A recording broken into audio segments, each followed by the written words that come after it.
Selamat pagi semuanya, apa kabar? Bertemu lagi di kelas prakarya ya.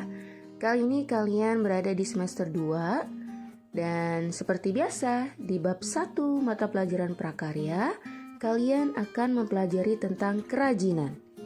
Dan untuk kali ini bab yang akan kita bahas adalah kerajinan berbasis media campuran. Sudah siap? Oke, mari kita simak. Oke, amatilah gambar di bawah ini. Nah, terbuat dari bahan apa sajakah kerajinan tersebut? Coba kalian amati. Yang pertama, ada kerajinan berbentuk wayang. Yang kedua, berbentuk toples. Yang ketiga, berbentuk teko dan cangkir. Dan yang terakhir, berbentuk hiasan. Nah, coba kalian amati ya. Terbuat dari bahan apa sajakah kerajinan tersebut? Apakah hanya terbuat dari satu bahan atau gabungan dari beberapa bahan? Kalian bisa temukan jawabannya setelah menyimak penjelasan berikut. Kerajinan-kerajinan tersebut memang mudah ditemukan dalam kehidupan sehari-hari. Hal ini karena Indonesia merupakan negara yang memiliki kekayaan alam yang sangat melimpah, sehingga masyarakat dapat memanfaatkannya untuk membuat beragam kerajinan alam. Saat ini, manusia telah mengembangkan produk kerajinan menggunakan media campuran. Banyak karya yang kini mulai bermunculan dari adanya strategi tersebut. Lalu, apa itu kerajinan berbasis media campuran? Nah, oleh karena itu, kita akan mempelajarinya di bab 1. Yang pertama, kita akan membahas tentang prinsip kerajinan berbasis media campuran. Apa sih yang dimaksud dengan kerajinan berbasis media campuran? Kerajinan berbasis media campuran adalah kerajinan yang dibuat dengan tujuan mengubah bentuk sebuah benda yang dominan terbuat dari satu jenis bahan, lalu dipadukan dengan bahan lainnya agar menjadi lebih menarik tanpa menghilangkan fungsi aslinya. Seperti namanya yaitu campuran, berarti media yang digunakan tidak hanya satu, bisa dicampur dengan bahan atau media lainnya. Bahan apa saja sih yang bisa dibuat atau dipadu-padankan? Oke, kita akan membahasnya sekarang.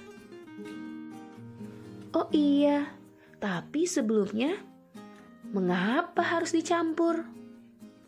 Oke, alasan para pengrajin membuat kerajinan berbasis media campuran adalah: pertama, adanya kekurangan bahan baku atau memanfaatkan bahan baku yang tidak banyak jumlahnya. Dua, meningkatkan estetika yang monoton. Tiga, menghindari bentuk yang monoton. Dan alasan yang terakhir, lebih terlihat modern karena dapat disukai oleh semua kalangan. Jadi, 4 alasan tersebutlah yang menyebabkan para pengrajin saat ini lebih sering membuat kerajinan berbasis media campuran. Ingat, konsep campuran berarti pengrajin mencampur media atau bahan untuk membuat kerajinannya, tidak hanya dari satu bahan. Prinsip kerajinan berbasis media campuran. Prinsipnya, kalau kita ingin membuat kerajinan dengan berbasiskan media campuran, yang pertama, penggabungan berbagai bahan yang tidak memiliki reaksi kimia tertentu, yang bisa membuat bahan lainnya terkikis atau berkarat. Jadi kalau kalian ingin membuat kerajinan dari 2 atau 3 bahan, kalian harus pastikan bahwa bahan yang digunakan itu tidak menyebabkan bahan yang lainnya rusak. Ya. Yang kedua, bahan yang digunakan berbagai jenis, bisa lebih dari satu. Seperti yang sudah saya sampaikan, dari kata campuran berarti mencampur lebih dari satu. Boleh lebih dari satu ya, bisa 2, 3, atau seperlunya. Dan yang ketiga, bahannya bisa bahan homogen. Homogen itu sama, artinya ketika kalian menggunakan bahan alam, kalian mencampurnya atau memadu padankannya dengan bahan alam lainnya. Atau kalau kalian menggunakan bahan buatan, kalian juga bisa memadu padankan dengan bahan buatan lainnya. Tapi kalian juga bisa menggunakan bahan heterogen, yang artinya kalian memadu padankan bahan alam dengan bahan buatan. Prinsip yang keempat, masing-masing bahan memiliki karakteristik sendiri yang saling mendukung terwujudnya keindahan dari produk kerajinan. Jadi, seperti sebelumnya, bahwa bahan yang digunakan itu untuk menghindari kemonotonan atau untuk menciptakan estetika atau keindahan. Jadi kalian harus pilih bahan yang memang mendukung ya. Dan yang terakhir, penggabungan bahan yang dilakukan harus dapat menyatu dengan bahan lainnya, sehingga terjadi kesatuan dan harmonisasi. Jadi kalau kalian ingin membuat kerajinan, pastikan dulu bahwa bahan yang kalian pilih itu bisa mendukung satu sama lain, sehingga tidak terlihat kaku dan terlihat lebih estetik. Seperti itu ya, prinsip kerajinan berbasis media campuran. Menyederhanakan bentuk dengan mengurangi atau menambah produk kerajinan berbasis media campuran disebut dengan stilasi. Menyederhanakan bentuk dengan cara mengurangi atau menambah bentuk, prinsip yang harus dilakukan dalam tahap perancangan adalah sebagai berikut. Yang pertama, pesan eksplisit pada produk harus jelas. Apakah sebagai produk fungsional atau produk hias? Eksplisit di sini maksudnya adalah pesan secara langsung. Jadi, produk kalian ini harus jelas. Produknya berfungsi sebagai fungsional, artinya bisa digunakan, atau hanya sebagai produk hias yang hanya bisa dinikmati keindahannya saja. Oke? Dan yang kedua, pesan yang bersifat implisit atau tidak langsung pun harus diperhatikan. Apakah produk tersebut membawa pesan informatif atau prestis? Yang ketiga, bahan yang tersedia sejak awal dapat menjadi modal perancangan produk kerajinan.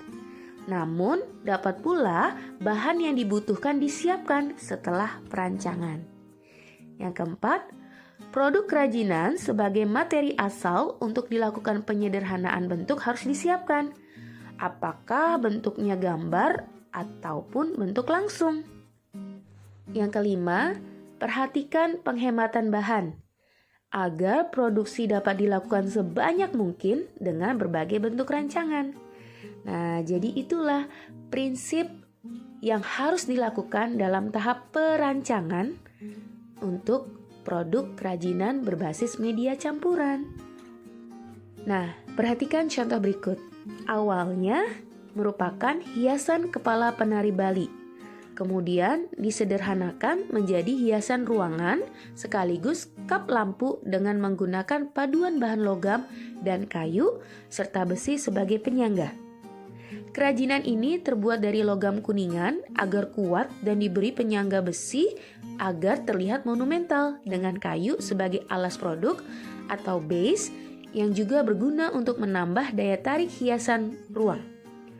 Proses menggayakan bentuk nampak pada bagian tiang penyangga dan fungsinya. Selain sebagai hiasan, produk ini dapat dijadikan sebagai kap lampu. Cantik kan? Perhatikan contoh selanjutnya. Produk hiasan meja dari bahan kerang awalnya hanya diletakkan begitu saja dengan tambahan aksen seperlunya sebagai hiasan lemari atau meja. Namun, dengan lebih kreatif, selain dipadukan dengan bahan logam, produk kerajinan fungsi hias ini ditambah bentuknya menjadi memiliki kaki sehingga dapat berdiri kokoh dan artistik.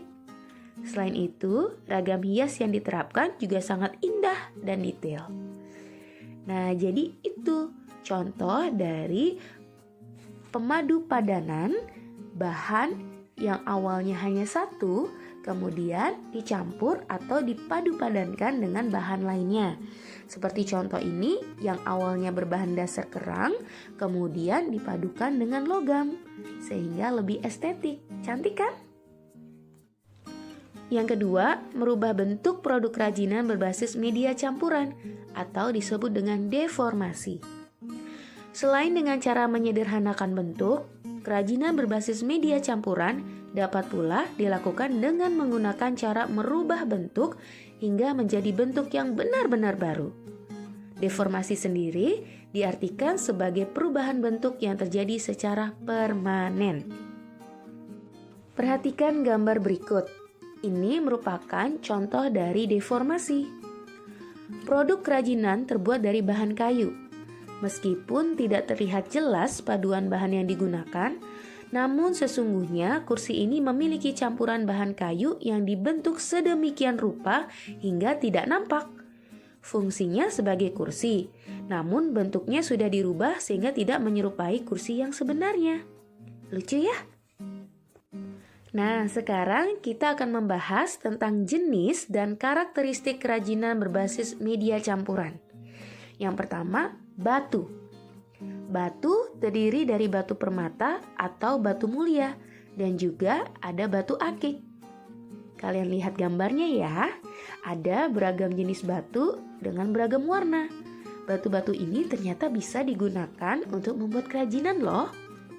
Yang kedua adalah logam. Logam juga banyak jenisnya, seperti perak, emas, perunggu, besi, dan titanium. Tetapi untuk membuat kerajinan, paling dominan adalah logam yang berbentuk perak. Seperti yang ada di Yogyakarta, kerajinan peraknya sangat terkenal. Yang ketiga yaitu plastik. Plastik banyak jenisnya, seperti botol, kantong, gelas, perabot dapur, perabot rumah tangga, dan lainnya. Kalau plastik ini sangat mudah ditemukan di kehidupan sehari-hari ya. Jadi, kalian bisa memanfaatkan plastik tersebut untuk membuat kerajinan. Karena seperti yang kita ketahui, plastik ini sangat sulit terurai. Jadi, kita bisa memanfaatkannya sebagai bahan untuk membuat produk kerajinan.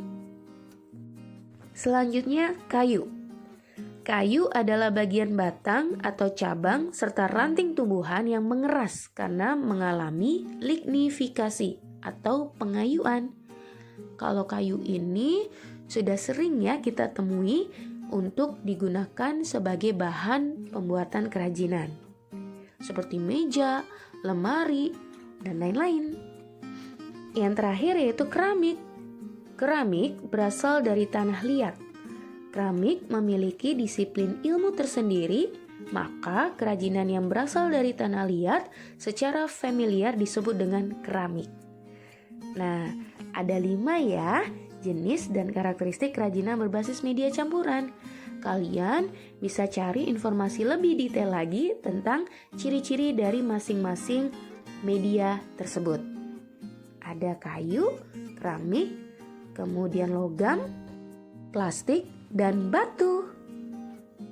Oke, sekarang kita masuk ke contohnya. Nah, perhatikan contoh gambar yang ada di sebelah kiri atas. Nah, yang A itu merupakan kerajinan campuran dari batu dengan kayu. Yang B, batu dengan logam. Cantik ya? Kemudian yang di bawah, kalian bisa lihat itu merupakan contoh dari perpaduan logam dengan kayu, logam dengan batu, dan logam dengan kerang.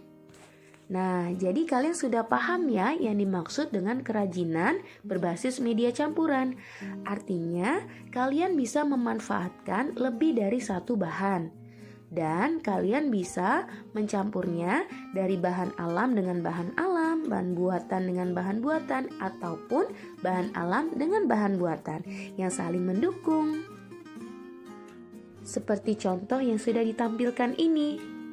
Dari batu kemudian dipadu-padankan dengan kayu, batu dengan logam, logam dengan kayu, logam dengan batu, dan logam dengan kerang. Mereka semua terlihat jauh lebih estetik atau lebih memiliki nilai seni. Ada sisi keindahannya. Jadi kalian bisa manfaatkan lebih dari satu jenis bahan. Contoh selanjutnya yaitu perpaduan antara kayu dengan logam, kayu dengan kaca, kemudian ada plastik dengan logam, plastik dengan kain pita, keramik dengan kain, dan keramik dengan rotan. Perpaduan tersebut menambah keindahan dari kerajinan yang kalian buat. Coba kalian perhatikan lagi ya gambar-gambarnya. Bagus-bagus kan? Baiklah, sampai jumpa di bagian selanjutnya ya. Terima kasih.